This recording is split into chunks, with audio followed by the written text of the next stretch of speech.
Cinema నాకు బాగా గుర్తుకొస్తుందండి. ఎందుకంటే దాంట్లో మాదిరి వీళ్ళు 49 సంవత్సరాల 11 నెలల 29 రోజులకు ఆగిపోతుంది. 50 ఏళ్ళు రావు ఎవరికి, అక్కడ ఆగిపోతుంది.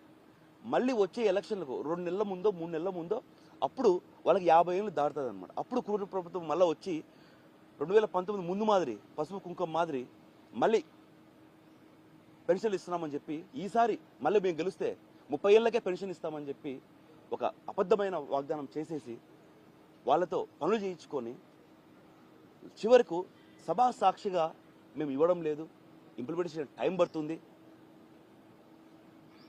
దాని గురించి ఆలోచిస్తున్నాం, చర్చిస్తున్నాం అంటే మీరు పథకం పెట్టేటప్పుడు మేనిఫెస్టో పెట్టేటప్పుడు మీరు ఆలోచించుకోలేదా? దానికి ఎంత బడ్జెట్ కావాలా, ఎన్ని కోట్ల బడ్జెట్ కావాల్సి అసలు చేయగలుగుతామా లేదా? ఇందులో భాగంగానే కుటుంబ ప్రభుత్వం ఈరోజు సభా సాక్షిగా మళ్ళీ ఒకటి అడగడం జరిగింది. 40 ఏళ్ళ ఇండస్ట్రీ అంటారు, 3-4 పార్టీలు కలిసి వచ్చాయి, అంతా బాగానే ఉంది సార్. ఒక్కటి కాకపోతే ఒక్క పథకమైనా మీరు సొంతంగా ఆలోచించి పెట్టడం జరిగిందా అని. ఎందుకంటే పొరుగు రాష్ట్రాల నుంచి ఉచిత బస్సు తీసుకొచ్చినారు, ఇంతవరకు ఇంప్లిమెంటేషన్ కాల. పొరుగు రాష్ట్రాల నుంచి దీపం పథకం అని సిలిండర్లు తీసుకొచ్చినారు, ఇప్పటివరకు ఒక సిలిండర్ ఇచ్చినారు, ఇంతవరకు మళ్ళీ బడ్జెట్లో పెట్టా ఇస్తారో లేదో కూడా తెలియదు. అప్పటికల్లా 100 టర్మ్స్ అండ్ కండిషన్స్ ఇస్తారు. ఆర్బీకే అని మా జగనన్న పెడితే దాని పేరు మార్చినారు.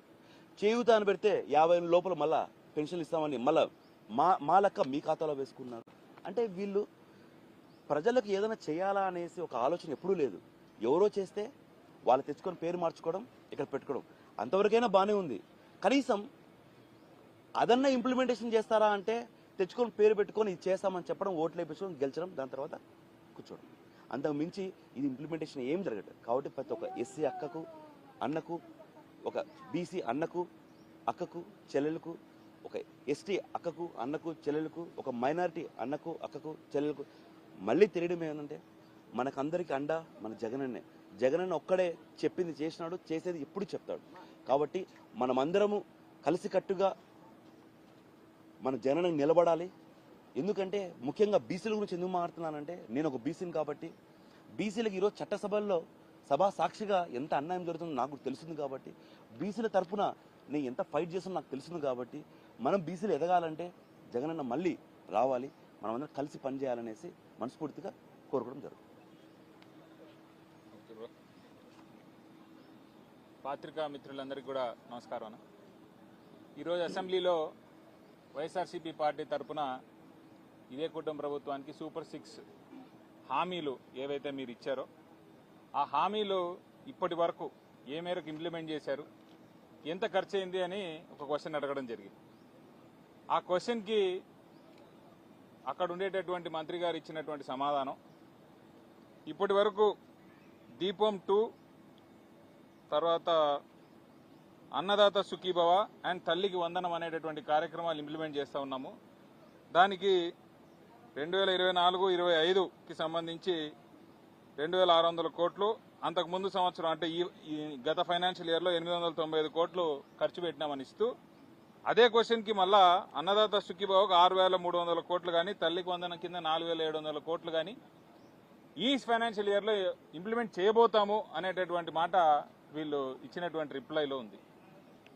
కానీ ఇప్పటికే ఇంప్లిమెంట్ చేసేసినాము, తల్లికి వందనం అనేటటువంటి కార్యక్రమం స్టార్ట్ అయిపోయింది, అన్నదాత సుఖీభావ కార్యక్రమం కూడా మొదలైపోయింది అని చెప్పుకుంటున్నటువంటి ఇదే కూటమి నేతలకు సూటిగా మేము అడుగుతున్నటువంటి ప్రశ్న ఏంటంటే, సూపర్ 6 అనేటటువంటి హామీలు మీరు ఇంప్లిమెంట్ చేస్తారా చేయరా అనేది ఇప్పటివరకు వాళ్ళకే క్లారిటీ లేదు.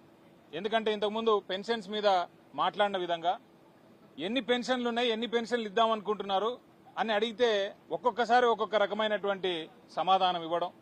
దీపం 2 పథకం కింద ఎంతమంది బెనిఫిషరీస్ ఉన్నారు, ఆ బెనిఫిషరీస్ అందరినీ కూడా మీరు కవర్ చేస్తారా లేదా అంటే దానికి ఒక్కొక్క సమయంలో ఒక్కొక్క రకమైనటువంటి సమాధానాలు. మరి తల్లికి వందనం అనేటటువంటి కార్యక్రమం ఇంకా మొదలు కాలేదు అని కానీ, ఫీజు రీయింబర్స్మెంట్కి సంబంధించినటువంటి మేము చేసినటువంటి పోరు చూసిన తర్వాత కూడా వీళ్ళు ఏ రకంగా మాట మెదపకుండా పెదవి విప్పకుండా అక్కడ ఉండేటటువంటి తల్లులందరినీ కూడా వీళ్ళు మోసం చేస్తూ చదువుకుంటున్నటువంటి స్టూడెంట్స్ని, వారి జీవితాన్ని, వారు రాబోయేటటువంటి ఫ్యూచర్ మీద దెబ్బపడే విధంగా వీరు చేస్తున్నటువంటి కార్యక్రమాలు కానీ ఏ రకంగా కూడా మంచిది కాదు. అదేవిధంగా వీళ్ళు ఇచ్చినటువంటి హామీలు ఏవి కూడా ఇంప్లిమెంట్ చేయడానికి వీళ్ళ దగ్గర ఉండేటటువంటి బడ్జెట్ సరిపోతుందా లేదా అనేటటువంటి కార్యక్రమాలు కూడా ఇంకా వాళ్ళు కంప్లీట్గా చేసినట్టుగా మాకైతే ఏం కనిపించడం లేదు. ఎప్పుడు అడిగినా కూడా ఆ స్కీమ్కి సంబంధించినటువంటి మొడాలిటీస్ని మేము ఇంకా పరిశీలన చేస్తూ ఉన్నాము. వాటికి ఒక రకమైనటువంటి కార్యాచరణ మేము తీసుకొస్తామని చెప్తారు తప్పితే పలానా రోజున పలానా స్కీమ్ మేము ఇంప్లిమెంట్ చేయగలుగుతాము, పలానా మందికి మేము ఆల్రెడీ ఐడెంటిఫై చేసినాము, పలానా మందికి ఇన్ని వేల కోట్ల డబ్బు మేము రిలీజ్ చేస్తాము అనేటటువంటి మాట ఈ రోజు వరకు ఇప్పటి వరకు కూడా వారి నోట రాకపోవడం చాలా దురదృష్టకరమైనటువంటి అంశం. జగనన్న ఏ రోజైతే ముఖ్యమంత్రి అయినాడో ఆ రోజు మేనిఫెస్టోని నిజంగా ఒక బైబిల్గా భగవద్గీతగా భావించి పలానా రోజు పలానా డేట్లో నేను పలానా స్కీమ్ లాంచ్ చేయగలుగుతానని ధైర్యంగా చెప్పినటువంటి నాయకుడు జగన్మోహన్ రెడ్డి. ఇంతవరకు ఏ రకమైనటువంటి స్కీమ్స్ ఇచ్చినామనేది వాళ్ళకే క్లారిటీలో లేదు. ఎన్ని డబ్బులు దానికి కేటాయించాలనేటువంటిది కూడా వారికి క్లారిటీ లేదు. మరి ఎప్పుడు ఇంప్లిమెంట్ చేస్తారన్న కనీసం మేము క్వశ్చన్స్ అడిగితే కూడా దాన్ని దాటేసే విధంగా ఈరోజు కౌన్సిల్లో సభ జరగడం చాలా